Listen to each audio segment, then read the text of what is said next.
Her relationship with this guy who wasn't really a boyfriend is kind of a disaster. Her parents' marriage, we don't know much about it. It's kind of been a disaster. Now there's this couple who is going to adopt her baby, and their marriage relationship's kind of a disaster.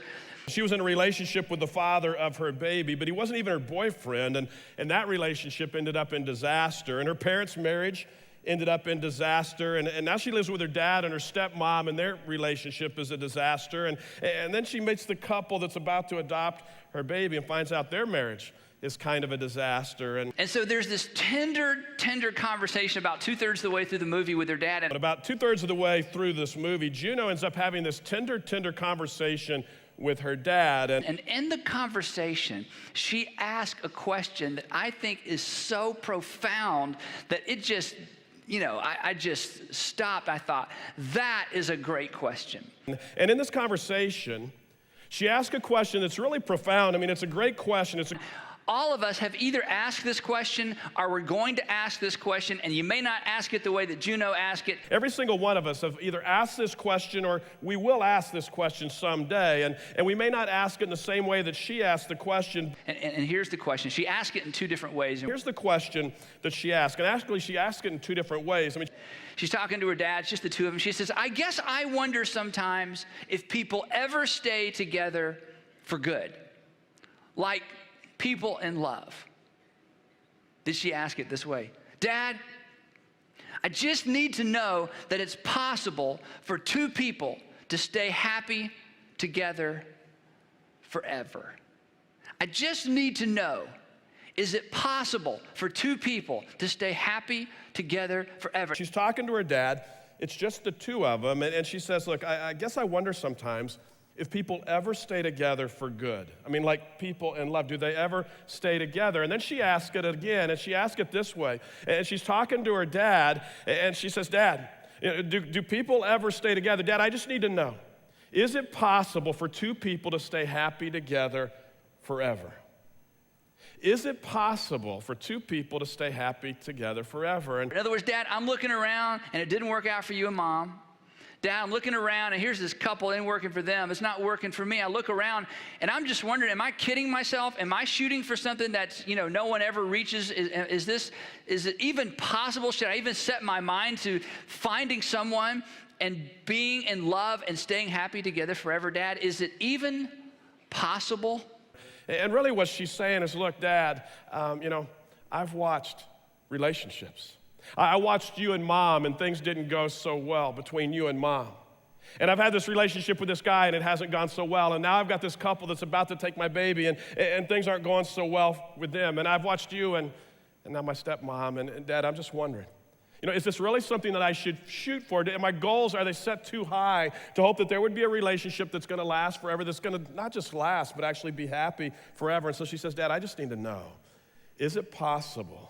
Is it really possible for two people to stay happy together forever? And I think for all of us at some juncture in our lives, we ask that question. And it's such a fascinating question because in spite of what you've seen, and probably most of what you've seen relationally would lead you to say, I don't know if it's possible. And I think all of us at some point have kind of asked that kind of question in our lives. And it's such a fascinating question because of what you've seen, maybe because what you've experienced in your life relationally, it kind of leads you to say, I don't know. I don't know if it really is possible or not. In spite of that, there's something in you and there's something in me that would still say it's possible.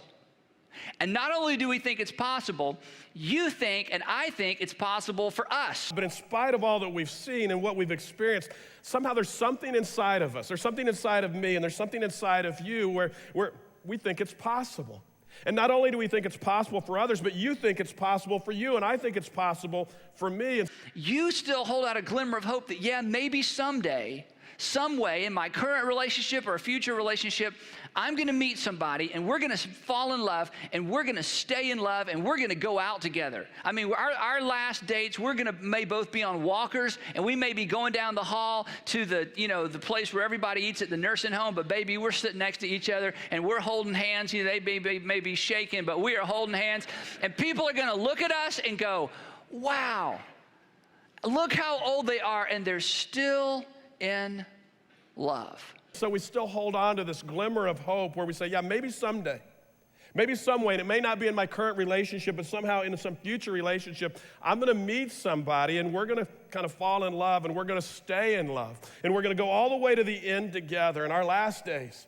I mean, maybe we're on walkers as we kind of go down the hallway to wherever they eat at the retirement home, and you know, we're holding hands with our walkers, and they may be shaky, but we're together, and people are going to look at us, and they're going to say, you know what, look at them. Look how old they are, but they still love each other so much. So your answer to the Juno question is, yeah, I think it's possible. But yeah, even though it's possible, I don't think it's probable. I think it's possible, and I even think it's possible for me. But will it happen? I hope so. I think it could, but I don't know.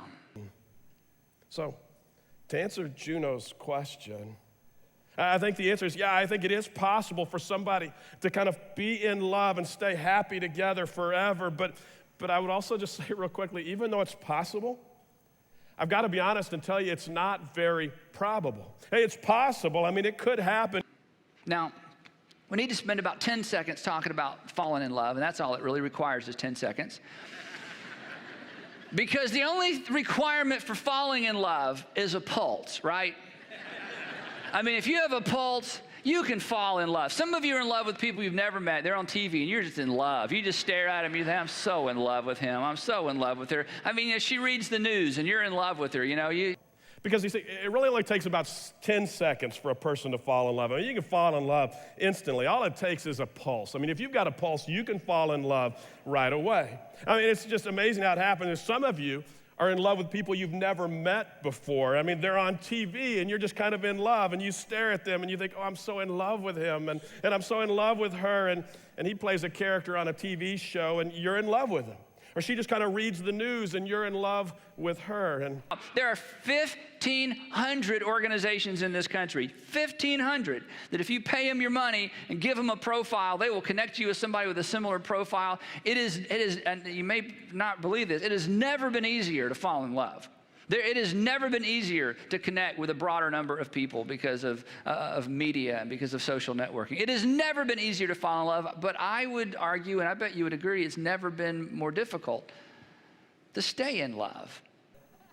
Did you know, somebody actually kind of added up and did a quick count of how many organizations in just the United States work towards putting people together. 1,500 organizations where if you pay them money, you fill out their profile and tell them about yourself, they're going to connect you with somebody else with a similar profile. And it's never been easier than now to fall in love. It's never been easier to connect with a broader number of people because of social media and networking, and it's never been easier to fall in love, and yet at the same time, it's never been more difficult to stay in love. Our culture has a really low threshold of pain relationally, a really low relational threshold for pain, which means it doesn't have to hurt too bad, and we just decide to get out. Right? Gone are the days where I said I do, and I do means I do, and I'm going to keep doing whether I like it or not, and whether she or he likes it or not, we're just doing. I do'd, and we do. That's what we do. That day's gone, right? That it just doesn't take a lot of pain. See, the problem that we all have is when it comes to pain in relationships, all of us have this very low threshold when it comes to pain and when it comes to our relationships where we think we're tough. But when it comes to pain in our relationships, we find it very quickly that the threshold for pain is very low, and so our tendency is to just kind of bail out. Where we feel pain and we think, okay, I don't like this pain, I think I'm just going to move on. And I mean, gone are the days when I do, and I do actually meant I do. And it doesn't take much pain for us to decide, you know what, we want out of a relationship. I mean, we've all been dinged up and hurt and got stories, whether it's your parents or your previous marriage or you're watching one of your kids go through something. Into all of that chaos, Jesus speaks 2,000 years ago. 2,000 years ago, he's with his guys, and he gives us the foundation for enduring relationships. He gives us the foundation for enduring love relationships. I think it's the foundation for enduring romantic love, in love, can't wait to get home in the afternoon, can't wait to hear the garage door open, kind of relationships. And it's so simple. It's so counterintuitive. It's so not a part of the way we normally think. It is a paradigm shift. It's readjusting north on your relational compass. But it's so simple that even when I say it, it's kind of like, ooh, yeah, heard that before. Now give me something rich. Give me something practical. Andy, I've got her here. Now come on, work on her. Come on, she's here, buddy. This is your big chance, okay? She didn't want to come because she's, but come on. I got him here, he told me to bring the CD home. I'm bringing the CD home. So this is it, we're hanging by a thread. So here's the thing. Into the chaos of broken relationships, where we get dinged up and we get hurt, whether it's with your parents, whether it's in your marriage, maybe you're watching one of your kids go through something difficult or, whatever it is. In the midst of all the chaos that you're experiencing in your relationships, Jesus actually spoke in to our relationships 2,000 years ago. 2,000 years ago, Jesus actually spoke into all the chaos in our lives. And 2,000 years ago, he actually said, look, this is how to live your life and how to live it to the fullest extent. I mean, not just squeak by. Not just survive, but to actually thrive in life and in your relationships. And so 2,000 years ago, Jesus was with his guys, and he gives the foundation for how to have enduring relationships. And he gives the foundation for relationships that are going to last forever. And I actually think that it's kind of the relationship or the foundation for an enduring romantic relationship. For the kind of can't wait to get home in the afternoon relationship, for the kind of can't wait to hear the garage door open kind of relationship. And it's so simple, but it's so counterintuitive what Jesus has to say. It's not part of the way we normally think about relationships. As a matter of fact, it's so simple. Well, when I tell you what Jesus actually says, then you're going to kind of be like, oh, yeah, heard that before, David. I mean, give me something new. Give me something rich, David. And you may be even thinking, David, you'd better bring it here because this is critical. I finally talked him into coming here with me today, and this is your big chance. So come on, David, let him have it because we're hanging on by a thread here. And just find the people, if you can find them, who you look at their marriage and you go, that's where I want to be when I'm that age. That's what I want going on in my relationship next time I have one or in my current relationship. And here's what you're going to find. This is so simple. It's so powerful. It's so rare. It's so accessible. It's so available. If two people will simply accept this basic teaching of Jesus. This is in John chapter 13, verse 34. We're just looking at one verse from Jesus. And one more verse in just a minute. Here's what he says. He's got his guys together and he says, a new command I give you. Go find people. And if you find people where you look at their marriage, you look at their relationship and you think, that's where I want to be when I get to be that age, or that's what I'm kind of going for in the next relationship that I have. And here's what you're going to find. That if the two people will simply accept this basic teaching of Jesus, then they can experience a love that's actually going to last forever. And so let me just tell you what it is. And we're only going to look at one verse of what Jesus has to say. And here's what Jesus said. He actually gets his guys together, and he actually says this. He says, now I'm going to give you a new commandment. He says, I'm going to tell you something new here. And it can mean remarkable. Maybe he's saying, I'm going to give you a remarkable command. It's so remarkable that you're going to be unimpressed, but if you sit on it for a while, you'll realize this is a remarkable command. But more than likely he's saying, this is something remarkable here that I'm going to tell you. And even as you hear what he has to say, you're going to go, well, I don't know if that's all that remarkable. But if you actually listen to what Jesus has to say, all of a sudden you begin to realize this. Oh, man, Andy, you should have studied harder. Is that it? But listen to what Jesus does, and it'll slip right by you if you're not careful. Jesus takes a word that we normally use as a noun, and he makes it a verb. It's an imperative. It's a command. He says, look, guys, here's the deal. I want you to go and love one another. I know love is something you fall into like a pool and out of like a high chair. I mean, I realize love is like a noun, okay? But I'm making it a verb. I want you to love one another. Oh, man, David, you should have studied a little bit more. I mean, come on, David, this is Easter, and is that the best you've got for Easter? I mean, we were expecting something good, but if you listen to what Jesus actually does, I mean, if you're not careful, it'll slip right by you, because Jesus takes a word that usually is a noun. When he takes this word love and he turns it into a verb, and he says, I want you to love each other. And he makes it an imperative. He makes it a command. And he says, look, guys, here's the deal. He says, I want you to go and I want you to love each other. And he said, I know that you think that love is something that you fall into like a swimming pool. Or I know that you think of love as something that you fall out of like a high chair. I mean, I realize that love for you typically is a noun, but Jesus says, I'm making it a verb, and I want you to love each other. Which means Jesus would not have been a very good marriage counselor, probably, a relationship counselor, a couple counselor, because you'd have gone to him and said, she does this, and she does that, and she does this, and she does that. And Jesus would look at you and say, well, are you loving her? Well, I used to. No, you don't used to. You used to noun. You don't use to verb. Are you loving her? Well, so here's what I want y'all to do. I'm gonna fix your relationship. I want you, and I want y'all to go home, and I want you to love each other. But we don't love each other. Well, you ought to, you're married. But we don't. No, you're confusing noun and verb. You're saying you're not feeling it.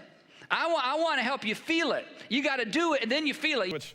Which really means Jesus probably wouldn't have made a very good marriage counselor, because you'd have gone to him, and you'd begin to kind of pour your heart out and say, you know what, she does this, or she does that, or she never does this, or she never does that. And Jesus would have just looked at you, and he would have said, well, are you loving her? And you'd say, well, I used to. And Jesus would say, no. You don't used to. I mean, you used to if love is a noun, but it's not a noun. You don't used to, it's a verb. And so are you loving her? Jesus would say. And it's like he'd say, here's what I want you to do. I'm going to actually fix your relationship. I want you to go home and I want you to love each other. But he said, but we don't love each other. Well, you ought to. You're married, he says, but we don't. And he says, no.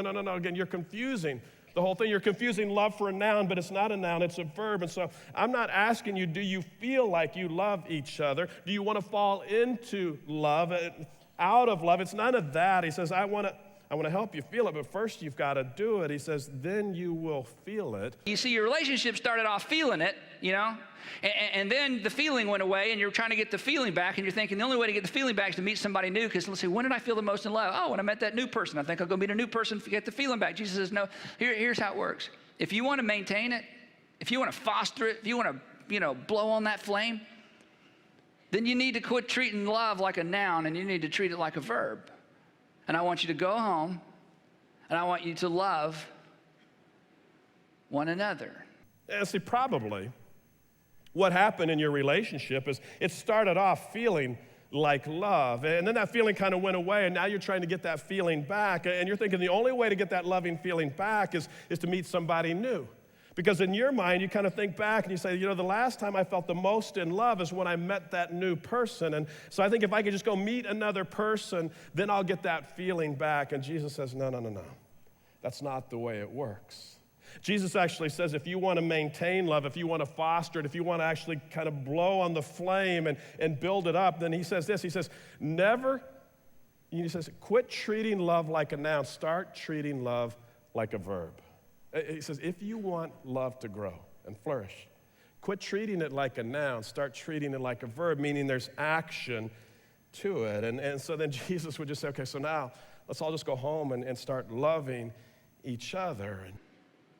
See, here's kind of the bottom line. This is just the beginning. We're 4 weeks going. Okay, this is just the beginning. The foundation for staying in love is to make love. Pause. A verb. See, the bottom line is that the foundation for staying in love, Jesus says, is to make love.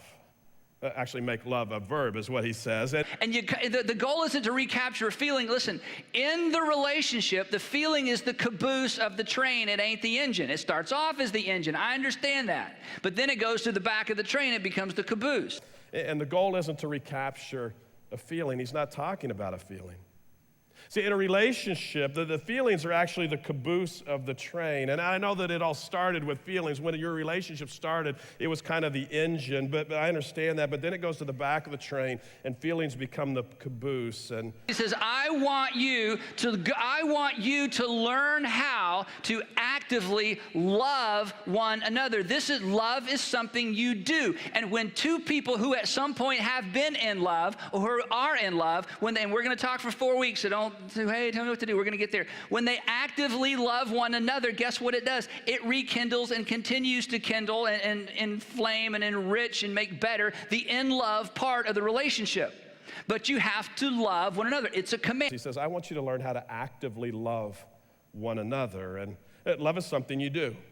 And when two people get to the point where they've been in love or they're in love and they're actively loving each other, then you know what it does? It just begins to build and build, and the flame gets brighter and brighter and pulls them closer together.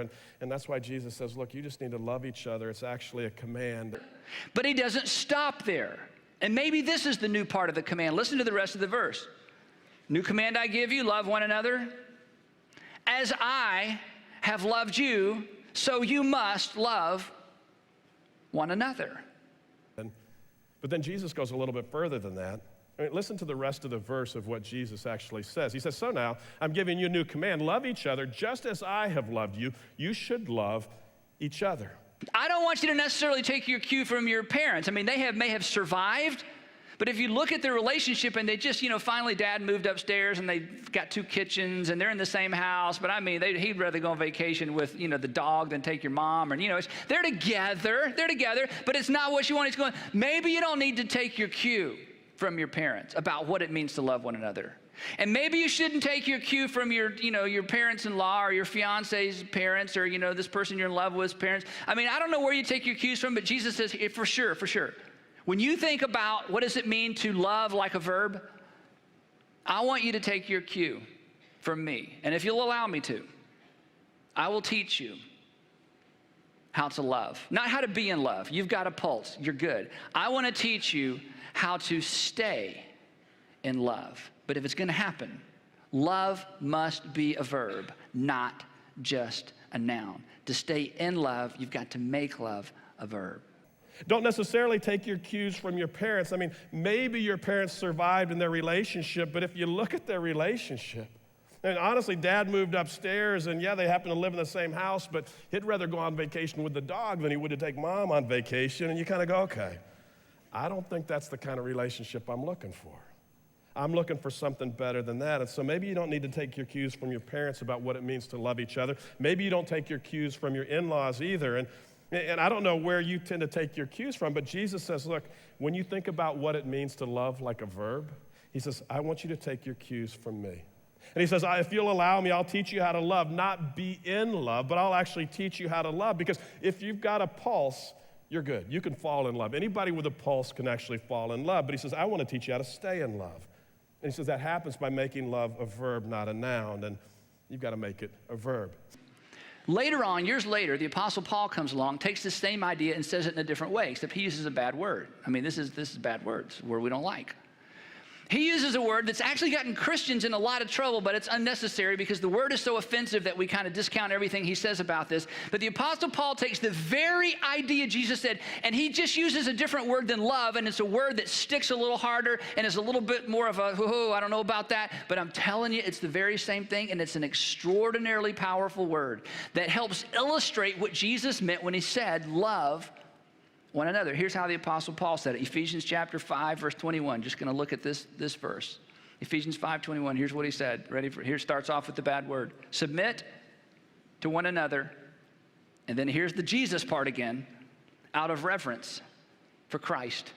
Submit to one another out of reverence for Christ. You know what that means? It's the same as love one another, except it just got a barb on it. Now, years later, a guy by the name of Paul actually comes along, and he takes this very same idea, the same thing that Jesus is talking about, and he says it in a different way. But when he says it, he actually uses a very bad word. He uses a bad word, a word that we don't like. He uses a word that actually has gotten Christians into a lot of trouble. It's a word that's so offensive that every time Paul would use it, we kind of shut off anything else that he has to say because all we hear is this bad word. And so Paul actually takes the very same idea Jesus, uses a different word other than love, and it's a word that sticks a little bit harder. And when you hear the word, you kind of go, oh, I don't know about that.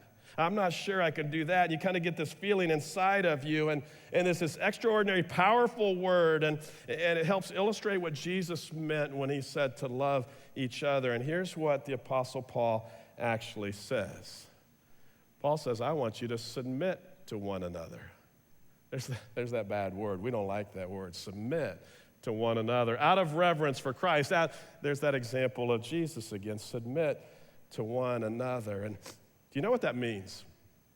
It's really the same thing as love each other, except it's a little more pointed. He says the bottom line, the foundation, the starting block for people who are going to stay in love is mutual submission. Mutual submission. Mutual submission means I say, you know what, in our relationship, you're the priority. And you say, no, Andy, in our relationship, you're the priority. I go, no. In our relationship, you're the priority. No. Gomer, you're the priority. No, Luann, you're the priority. In other words, the big conflict in the relationship is who's going to be first, who's going to take priority. And, I'm saying it's you and you're saying it's me. That's mutual submission. Bottom line, he says the foundation for people who are going to stay in love is this idea of mutual submission. And mutual submission actually says, okay, if you and I are in a relationship, mutual submission says in our relationship, you're going to be the number one priority. And you say back to me, no, you're going to be the number one priority. In our relationship, you're the number one. I say, no, you're the one. No, you're the one. It goes back and forth, almost to the point of just being obnoxious, where everybody's saying, no, you're the one. No, you're the one, not me. And the biggest conflict that goes on is who's going to take priority over the other person. And I say it's you, and you say it's me. And that's what mutual submission is. And let me just tell you, I don't know if you've ever seen that in a marriage. I don't know if you've ever seen that between a man and a woman or between people in love, but I want to tell you something. When you see it, it's powerful. It is rare because it's scary, because somebody has to go first. Somebody has to say, you know what, you're the priority in this relationship, and even if you don't make me the priority, I'm making you the priority in the relationship. And I don't know if you've ever seen it in a marriage. I don't know if you've ever seen it between a man and a woman or between people in love, but when you see it, you'll know it. When you see it, you go, man, that is really something. I would love to have something like that. When you see it, it's powerful, but it's rare. And you know why it's rare? I think it's rare because it's a scary thing. And it's scary because somebody has to make the first move. Somebody has to say, you know what? You're the priority in this relationship, whether you make me the priority or not. I'm going to take the first move, and even if you don't make me your top priority, you're going to be the top priority in this relationship. When two people get that going on, I'm telling you, love is alive and well in that relationship. It's so rare. Very few of us listening to this message have ever seen it. But when you see it, you go, that is what I want. Paul says, this is what Jesus was talking about. Mutual submission. You first, no, you first, no, you first, no, you. Now, you may never go in the building because you'll be holding the door for the rest of your life, but it's okay. You first, no, you first, no. When two people get that mindset going, I mean, love is alive and the relationship is strong, and it's so rare when you see people behaving that way, you go, that's what I want. That's what I want in my relationships. And so Paul says what Jesus is actually talking about. He calls it mutual submission, and it's just two people saying, you know what, you're the priority. You go first. No, you go first. No, you go first. No, you. And it's this obnoxious kind of going back and forth, but it's just the idea that somebody else says, you know what, it's not me. And you may never get out of the building because you're holding the door for the rest of your life, but you say, that's okay, because it's for you. It's not me. You go first. Specifically, submit. Submit means you place yourself under the other person, not because by birth order or by financial status or some other caste system you're not as important. That's not it at all, as we're going to see next week. It's a choice you make. It's a choice you make. It's a decision you make, regardless of who I am and what I had and what I brought into the marriage and who I'm related to and whatever else. I am choosing to place myself under you as you choose to place yourself under me. Specifically, it's submitting. And the idea of submitting is putting yourself under somebody else, not because of birth order, not because of financial status, not because of gender, not because of any caste system, not because it says you're not important at all. It's not that at all. Instead, it's a choice that you make, where you make the choice, the decision that you make that says, regardless of who I am, regardless of what I bring into this relationship, regardless of what I have at my disposal, doesn't matter. I'm choosing to place myself under you. I'm choosing to put you first in this relationship. You say, Andy, that doesn't even make sense. I know it doesn't really make sense, but I'm telling you what, when you experience it, when you see it, when you watch one of those, when you get into one of those, that's the foundation for staying in love. You say, David, doesn't even make sense. in my relationships. I'm just going to get stepped on. I'm just going to get mistreated. And I know that it doesn't seem to make a lot of sense, but when you experience it, when you see it, when you watch a couple actually live it out, that the foundation of staying in love, it's not. Is it possible for two people to fall in love and stay in love forever? Absolutely. But it doesn't happen because you fell in love in a big, powerful way at the early part of the relationship. You stay in love by making love a verb, by loving one another, and taking your cue for loving one another from the one who loves you the most. You fall in love, and who you choose is important, but you stay in love when you learn to mutually submit to one another. When you every single day, not because of a big emotional thing that happened early in the relationship, but every single day you decide, and every single day he or she decides, you know what, today she's first, today he's first, today she's first, today he's first, today they're the priority, today they're the priority, today they're the priority. So you say, okay, is it possible for two people to fall in love and stay in love forever? I say, absolutely. But it doesn't happen because you kind of fell in love in this big, powerful way at some early part of the relationship. You stay in love by making love a verb, by loving each other, by taking your cue for loving each other from the one who loves you more than anybody else. You fall in love, yeah, and who you choose to love is important, but you stay in love when you decide, okay, we're going to mutually submit to each other every single day. Not because of some big emotional thing happened early in the relationship, but because every single day you decide to step in the ring and you're going to fight for this relationship. And every single day as you step into the ring again and again, you're going to say, you know what? Today, he's first. Today, she's first. Today, he's the priority. Today, she's the priority.